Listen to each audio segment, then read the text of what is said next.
bien, lo anunciado aquí en Nativa nos conecta, Pulso Informativo. Vamos a conversar con el doctor Luis Espinosa Tarazona, presidente de la rama magisterial. Por supuesto que vamos a hablar en la última parte sobre los temas que tienen que ver directamente con esta organización, con la rama magisterial, pero previamente, aprovechando siempre la deferencia del doctor Espinosa, queremos hablar un poco de los temas políticos, de los asuntos vinculados a la crisis y, por supuesto, también del nuevo ministro de Educación. Doctor Espinosa, buenos días. Muy buenos días a cada uno de ustedes y un gusto estar acá, como siempre. Muy bien. Asume que la crisis ya, digamos, está bajando en relación con la intensidad con la que se vivió las últimas semanas. A partir de la situación de Castillo, tenemos una nueva presidenta de la República, un nuevo premier. Lo que pasa es que la ola alta, digamos, de la crisis podría estar en calma, pero el país atraviesa una crisis profunda. El gabinete que ha hecho o recompuesto Dina Boluarte, inclusive las nuevas elecciones, creo que no están a la altura de resolver los graves problemas que tiene el país. El país tiene una crisis estructural, necesitamos un gobierno realmente de ancha base. Que no empieza con Pedro Castillo, ¿no? No empieza con Pedro Castillo continúa en esa crisis. La República nace ya de espalda a la realidad del Perú. O sea, estamos hablando de 200 años en que hay sectores que no tienen protagonismo, hay sectores que no tienen presencia. Me invita a decirle, hace 200 años y un poco más, los peruanos no querían la independencia. Bueno, hay sectores que no querían, ¿eh?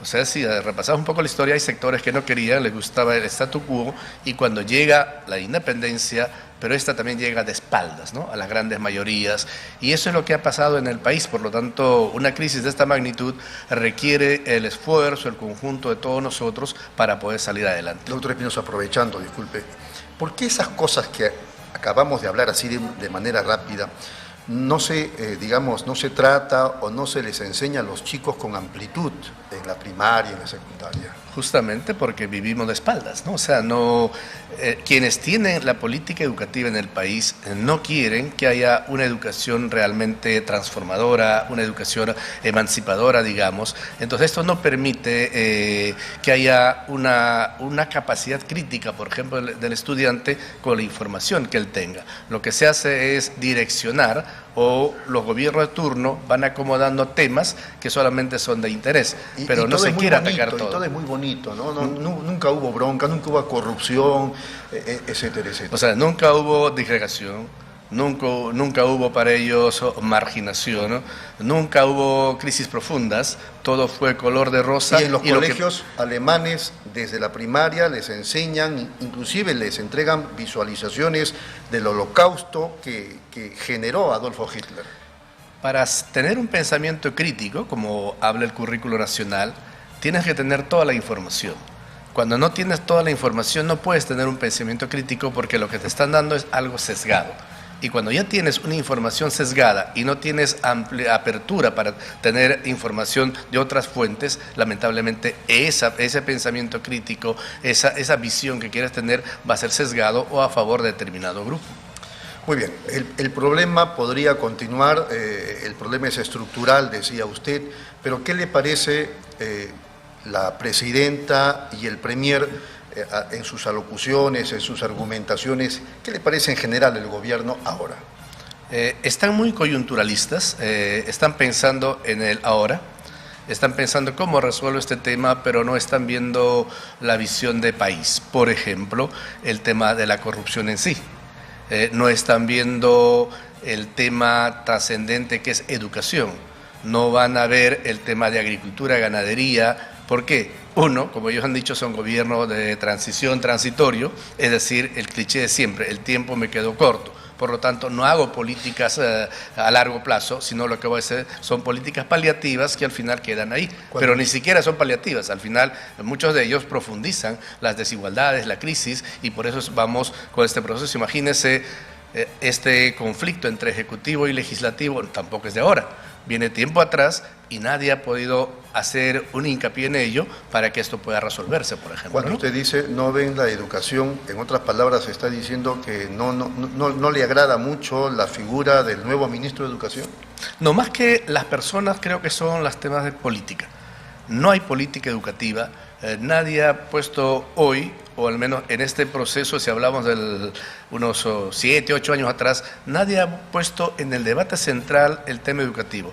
Lo que han hecho es hacer algunas opiniones, algunos parches en función al interés de ellos. Por ejemplo, el ministro anterior del presidente vacado o del presidente golpista, más estaba preocupado en fenatizar el Ministerio de Educación, más estaba preocupado en entender que el Ministerio de Educación era un centro de empleo para gente afín a su ideología. Esperamos que en este corto tiempo que tenga el nuevo ministro no haga eso, sino al menos pueda plantear ejes fundamentales para hacer realmente una revolución educativa. Eso es lo que falta. Oscar Becerra, creo, ¿no? Claro, Oscar Becerra. Entonces lo que queremos es, más allá de las personas, que haya una política educativa que pueda mantenerse en el tiempo y permita justamente que los ciudadanos que hoy día se formen en las escuelas, mañana sean ciudadanos de bien, ciudadanos que practiquen la solidaridad, ciudadanos que no tengan nada que ver con la corrupción y no entiendan la política también como una fuente de enriquecimiento, como lo hacen ahora, sino entiendan la política como una capacidad de servicio a los demás. ¿Qué opina, qué piensa, qué información tiene usted de Oscar Becerra? Se lo pregunto un poco insistiendo porque leía al doctor Idel Wexler, digamos, hablando de algunas bondades del señor Becerra. Uno es de que tiene experiencia, ha sido ya parte del Ministerio de Educación, si no me equivoco, en la gestión del ministro Chan, era jefe de la oficina de informática, me parece, es decir, tiene alguna trayectoria en el sector.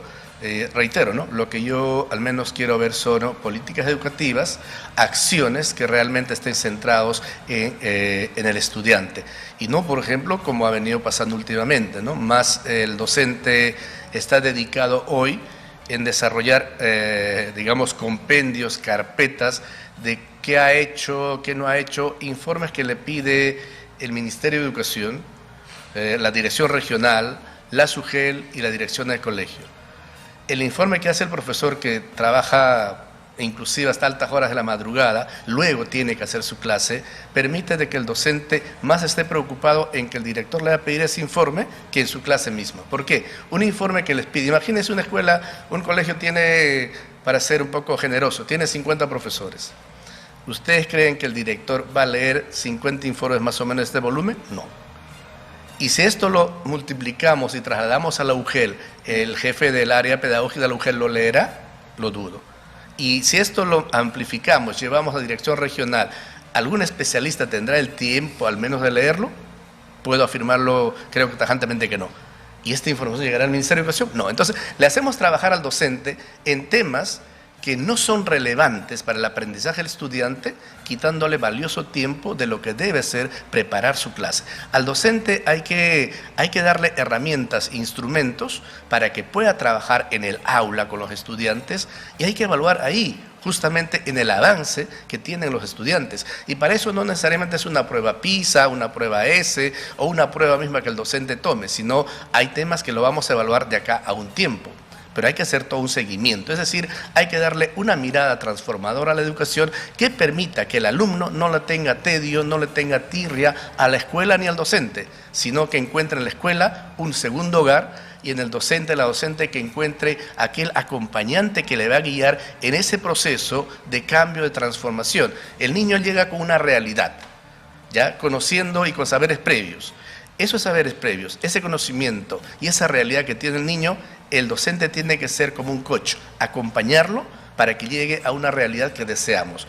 Pensamiento crítico, creativo, niños transformadores, que mañana pueden ser aquellos grandes hombres que el país y el mundo necesitan. Muy bien, la pregunta de Víctor Vega. Sí, y profesor Espinosa, usted nos ha marcado un poco cómo está el derrotero pues, en el Ministerio de Educación. En las últimas décadas vemos pues, que hay cantidad de producción de consultorías, de documentos de análisis, etcétera, que nos están llevando, pues, como usted bien lo ha graficado, a una crisis. ¿Cómo podemos buscar una hoja de ruta donde se puedan incorporar el foro educativo, el sindicato, los especialistas, los técnicos, para poder hacer un recambio en la política educativa nacional? Porque, como usted bien lo ha remarcado en la última parte de su intervención, un estudiante, un niño, un joven, un adolescente que pueda tener capacidades integrales, ¿no? Para poder aprender y para poder también coadyuvar eso en su desarrollo psicoemocional en su ámbito de su barrio, ¿no?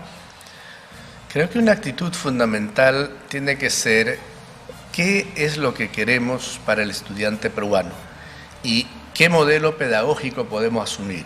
Por ejemplo, ¿no? ¿Por qué no asumir el pensamiento pedagógico de José Antonio Encinas? Casi un siglo atrás, él ya tenía una visión de muchos temas que hoy día se presentan. Entonces, el Perú no tiene un pensamiento pedagógico propio. El Perú no tiene, digamos, un equipo que se dedique justamente a estudiar los temas relevantes que debe ir en el currículo escolar.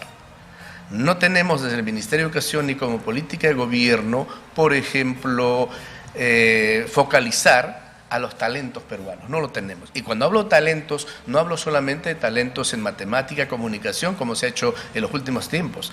Talento en danza, artístico, talento en pintura, talento en robótica, talento en el fútbol, ¿no? Talento en la oratoria.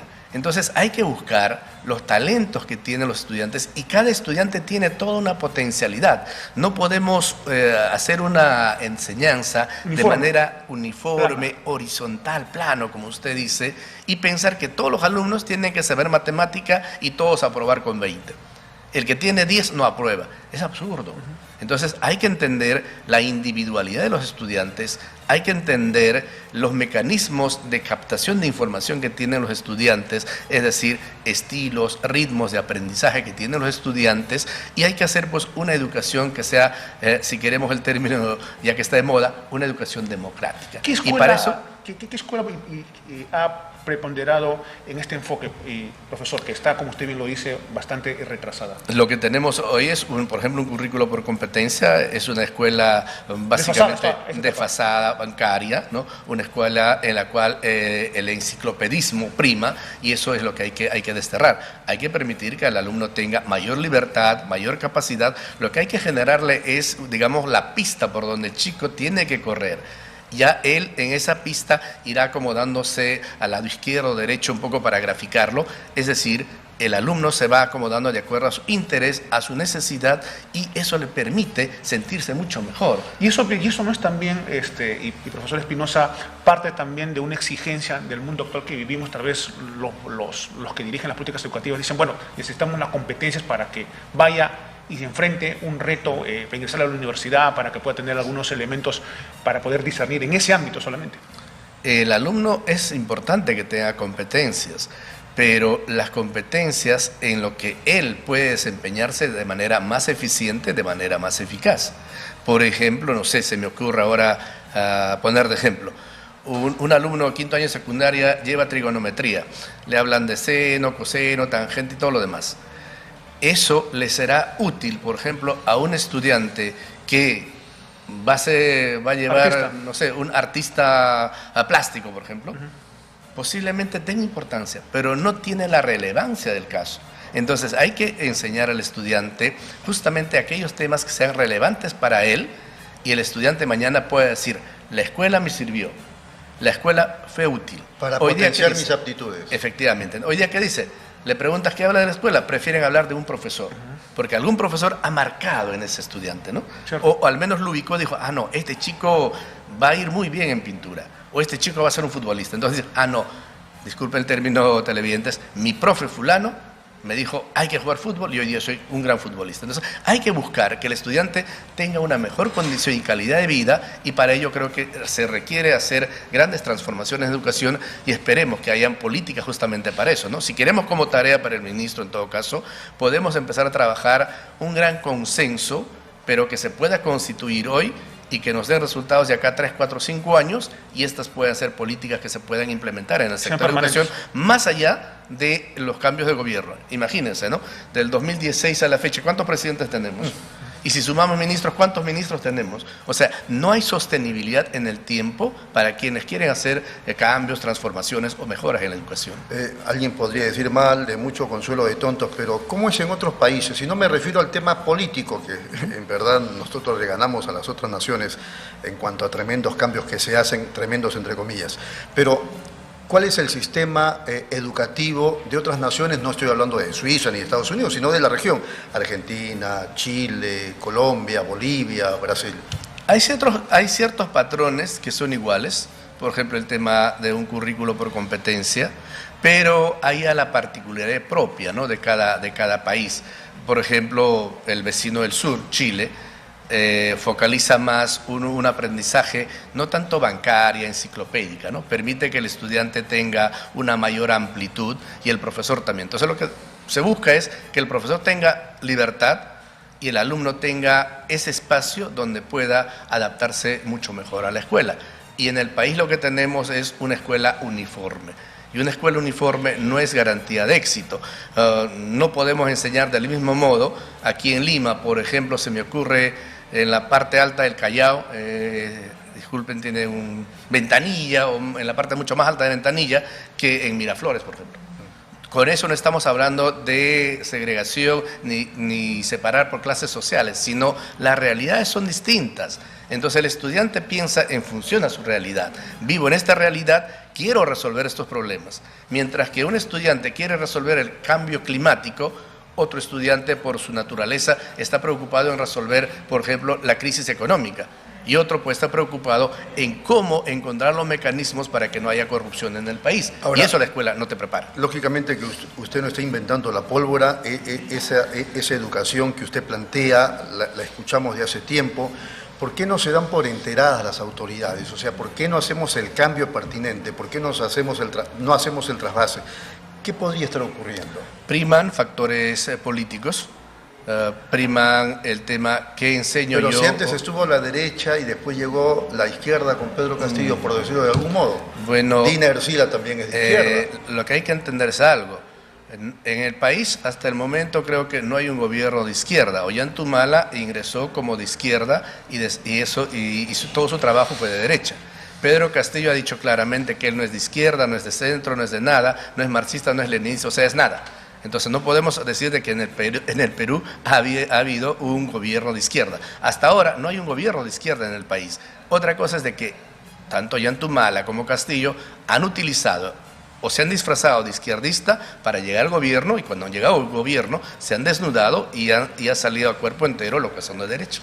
Pero creo que también sería un error decir que la izquierda es la que tiene la varita mágica para cambiar el sistema de la educación. No, la varita mágica para solucionar la crisis, cualquiera que sea, tiene el consenso, la opinión diversa. O sea, lo diverso, lo diferente, es lo que nos va a dar salidas a las crisis que tenemos. Cuando hay un pensamiento, una opinión homogénea, sea de izquierda, derecha, centro, no vamos a encontrar salida, porque ya desde ese momento de estar en un determinado grupo, que está bien, que es bueno, pero ya tiene su sesgo. Entonces, para evitar los sesgos, hay que juntar a la izquierda, a la derecha, al centro, y a todos quienes quieren aportar, pero de una manera más libre, sin imponer y sin ponerle sesgos, sino poner a la mesa todas las cartas, empezar a jugar. En las que vamos teniendo convergencias, la vamos desarrollando, y en las que tenemos diferencias, las seguimos discutiendo, las seguimos debatiendo, y esta seguramente, si hoy día ponemos 3 cartas para ir jugando todos los sectores, mañana podemos incrementar uno, pasado otro, entonces llegamos a consensos. Pero si queremos de que solamente un determinado sector sea el que predomine en esta coyuntura en que estamos, vamos a seguir de tumbo en tumbo y no vamos a tener salida a la crisis, cualquiera que sea. Correcto. Vamos a ir un ratito a una brevísima pausa y luego junto con Beto vamos a seguir haciendo las interrogantes concernientes al tema educativo al presidente de la derrama magisterial, Luis Espinosa Tarazona. Volvemos.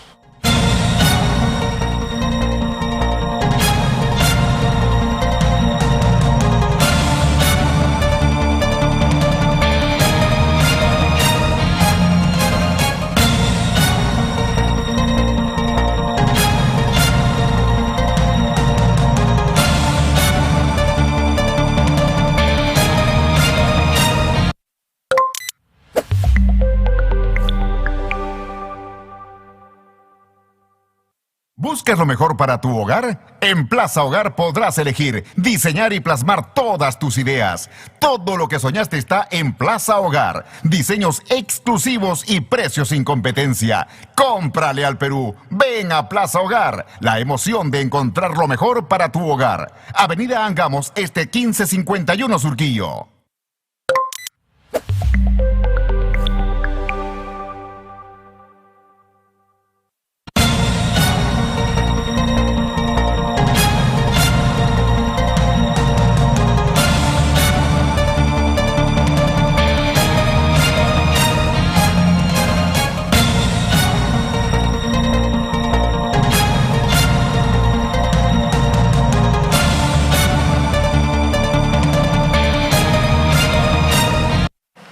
Muy bien, seguimos conversando con el presidente de la derrama magisterial, el doctor Luis Espinosa Tarazona.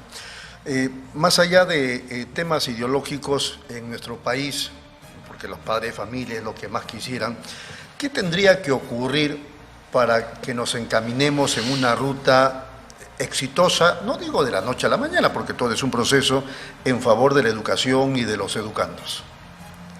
El Acuerdo Nacional, por ejemplo, tiene algunos puntos sobre el tema educativo, pero nadie el Acuerdo Nacional ha servido más para la foto, ¿no? Nadie lo implementa, ¿no?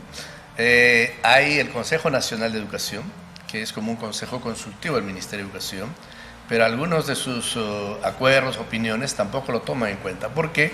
Justamente porque tenemos un cambio de ministros de manera frecuente, ¿no? En el gobierno anterior inclusive ha sido lamentable, ¿no? Hay algunos miembros del Consejo Nacional inclusive se vieron obligados a renunciar por la forma como el ministro Gallardo en su momento entendía el Consejo Nacional de Educación, lo quería cambiar y todo lo demás. Entonces hay que un poco quitarse esas ataduras y buscar, repito, un acuerdo por la educación en la cual estén los que realmente conocen del tema.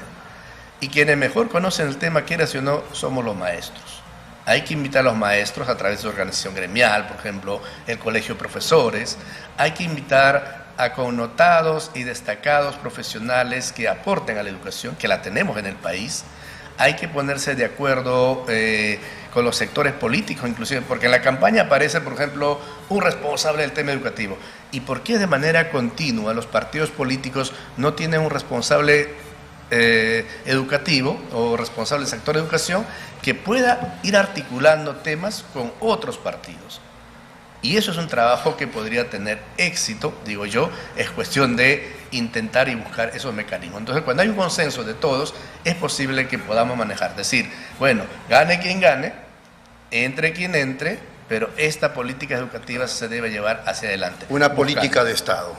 Buscando la reivindicación del docente, buscando que el alumno tenga trascendencia en sus aprendizajes, buscando construir colegios ya modernos, no las que tenemos, que son colegios inclusive que disgregan. No tenemos carpeta para los chicos, para que nos puedan entender mejor, que escriben con la izquierda, por ejemplo. No tenemos accesos a segundo o tercer piso para chicos que tienen discapacidad o dificultades motoras, por ejemplo. Entonces hay que pensar en una escuela de futuro. Hay que pensar hoy para que se dé esa escuela de futuro, pero hay que empezar a trabajar. ¿Quién lo puede encabezar, capitanear, si queremos hablar deportivamente? El Ministerio de Educación, cumpliendo su rol, ¿no? Y como usted decía, que todo esto se constituya en una política de Estado en el sector de educación. Muy bien. El tema de la derrama magisterial y el problema crítico con el gobierno cuando estaba Pedro Castillo, ¿se terminó? ¿Cómo está ese asunto, por favor?